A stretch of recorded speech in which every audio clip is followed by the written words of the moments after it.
Muita gente tem curiosidade para saber como é que funciona o sistema de saúde público aqui em Portugal, principalmente para situações assim de intervenções cirúrgicas e tal.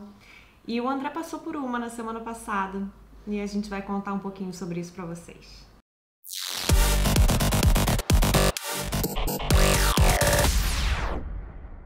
Então, pois é, mais uma fábrica que se fecha durante a pandemia. O André vasectomizou. Tava na hora, hein? Depois do quarto filho, a gente chegou à conclusão de que era o melhor a fazer.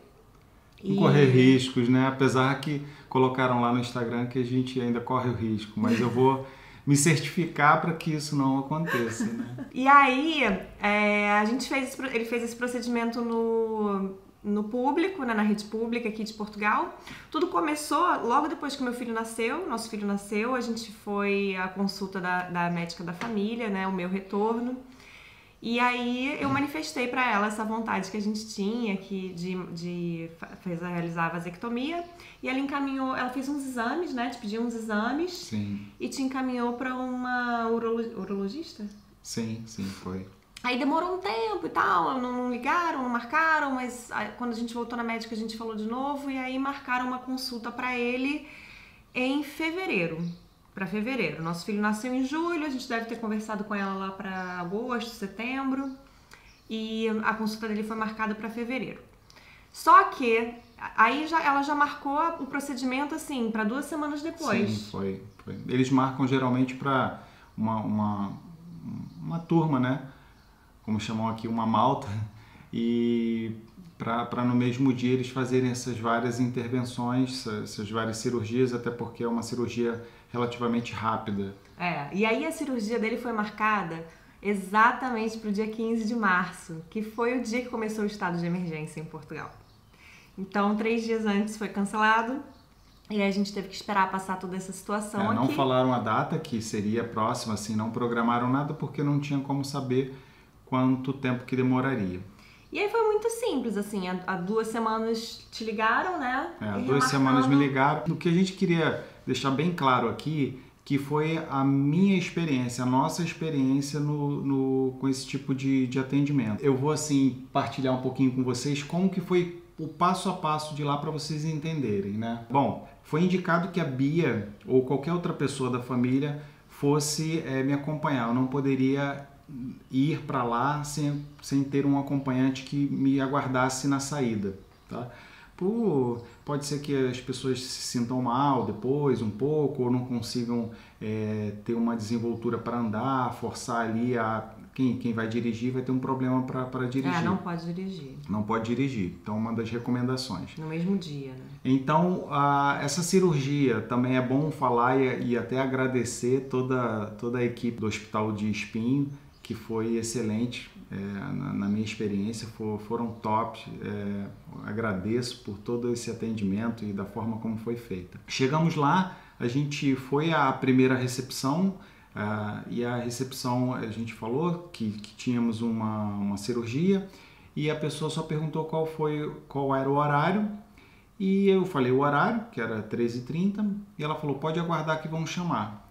E a gente até achou estranho, porque não perguntaram nome, não pediram identidade, não pediram nenhuma identificação para saber que éramos nós, né?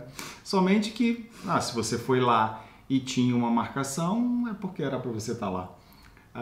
Aguardamos por volta de 15 minutos e logo depois ela mesmo veio e me chamou para subir. E aí eles recomendam que os acompanhantes vão embora, né? Porque assim, todos os procedimentos de segurança estão sendo mantidos. Então, chegou lá máscara, álcool gel, as cadeiras com distanciamento. Então, o acompanhante só vai entregar e buscar mesmo. E aí eles falaram, olha, quando acabar a gente avisa e tal. E aí, as consultas foram aqui em Gaia, o procedimento foi em Espinho. Então eu deixei ele lá e fui dar um passeio pela cidade e aí... Aproveitar a praia. E aí eu subi para o andar de cima, lógico, e chegando lá tinha mais uma recepção. Nessa recepção, inclusive foram outras pessoas comigo que tinham procedimentos diferentes, outros tipos de cirurgia e até mesmo a cirurgia também, o tipo de cirurgia que eu faria. Chegando lá, foi orientado provavelmente por ordem de horário.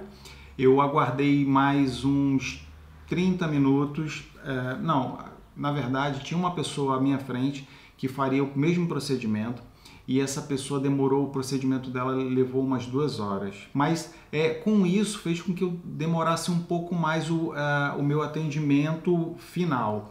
Mas por volta de uns 30 minutos, eu aguardando na segunda recepção, a enfermeira veio, me chamou para fazer o procedimento de enfermagem, medir a pressão, fazer algumas perguntas. Inclusive, eu estava com uma máscara que ela me avisou que eu estava usando da forma errada. Eu coloquei, eu acho que na pressa, saí do carro, eu coloquei na posição errada e não reparei.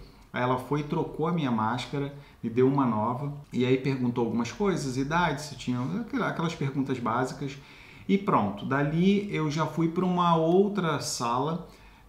Antes de entrar nessa sala, uma outra enfermeira me atendeu e me orientou no fato, né, na roupa que eu tinha que usar para guardar naquela sala. Fui lá, troquei minha roupa, guardei minha roupa num saco, coloquei dentro do cacifo, peguei a chave, devolvi para ela. Cacifo é o armário. E aí voltei para essa sala. Nessa sala tinham 2 enfermeiros, essa enfermeira que me atendeu e um outro enfermeiro. E eles ali aguardando, então sempre vinha o enfermeiro, principalmente que cuidava ali daquela área, ele vinha e perguntava, tá tudo bem, André? Inclusive ele era André também. Depois de um certo tempo, que eu não marquei também, mas não foi muito, mas assim, na verdade ele foi muito, sim, porque como o procedimento é um procedimento mais rápido, eu estranhei. Mas aí depois eu fiquei sabendo, quando a pessoa que estava à frente de mim, ela chegou para ficar de repouso, eu soube que tinha tido uma dificuldade própria da característica do paciente.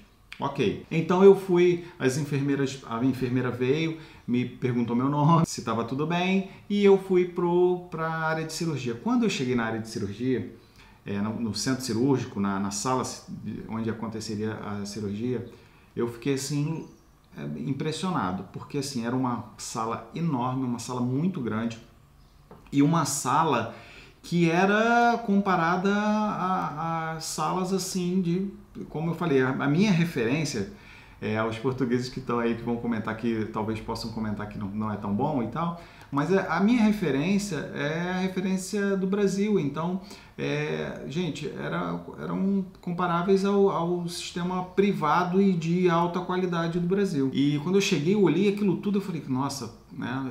E 2 médicos me aguardando ali, conversaram comigo, e aí, André, tá tudo bem?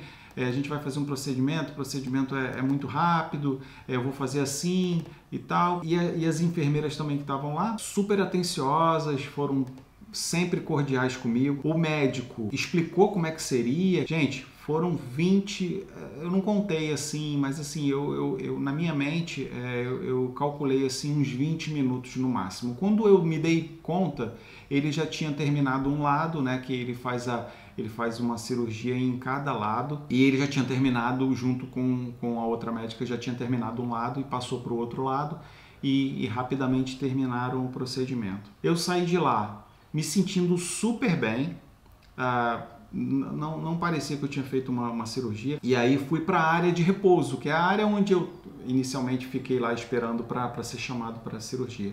Fiquei lá por alguns instantes para saber se realmente eu estava bem. Depois desse passo, eu já estava me sentindo super bem. Eu falei, André, eu já estou bem e tal. E ele, não, deixa eu só terminar, eu vou tirar o acesso aqui, que tinha um acesso do soro com remédio, com paracetamol, enfim. Tiraram esse acesso, limparam ali, me avisaram, troquei de roupa, depois fui lá, troquei de roupa.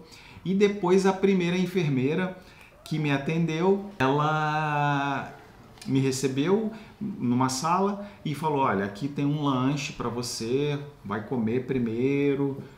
Tinha um suquinho lá, de um sumo de caixinha, umas bolachinhas, comi essas bolachinhas e depois ela falou, me aguarda um pouquinho que eu já venho com os procedimentos. Quando ela voltou com 2 caixas de remédios, inclusive eu tinha guardado aqui para mostrar para vocês. Eu fiquei impressionado que a caixa era com o nome Hospital de Espinho, sei lá, Serviço de Saúde, aí com a dosagem e a medida certinha para o tempo que eu tinha que usar o remédio. E ela veio também com já a marcação para minha revisão daquela data, 30 dias, para fazer uma revisão, para ver se está tudo bem. E recebi também uma outra indicação para, se eu precisasse fazer renovar o curativo, né, procurasse lá, e eu recebi um papel com um encaminhamento. Então, assim, do início ao fim, o atendimento do serviço de saúde em Espinho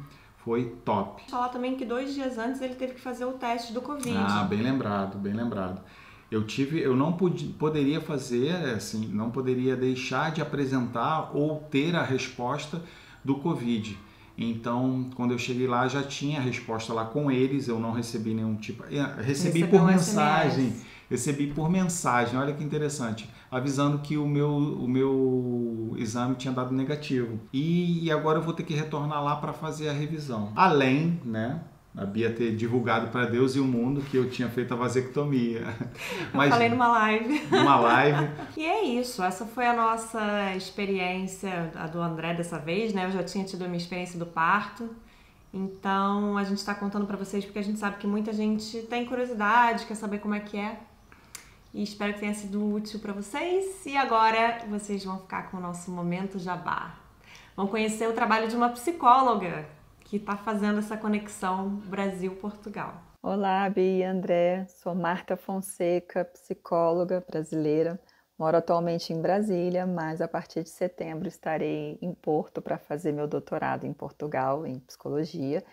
E gostaria de agradecer essa linda iniciativa de vocês de ajudar no projeto de brasileiros que estão indo para Portugal. Deixo aqui o meu contato, meu site é vivercomleveza.com. Lá tem bastante informações sobre meu trabalho, minha formação. Tem também os contatos das redes sociais, e-mail e telefone para quem quiser saber mais detalhes ou até marcar uma primeira conversa gratuita. Então é isso, espero poder fazer parte dessa comunidade aí que se apoia. Beijos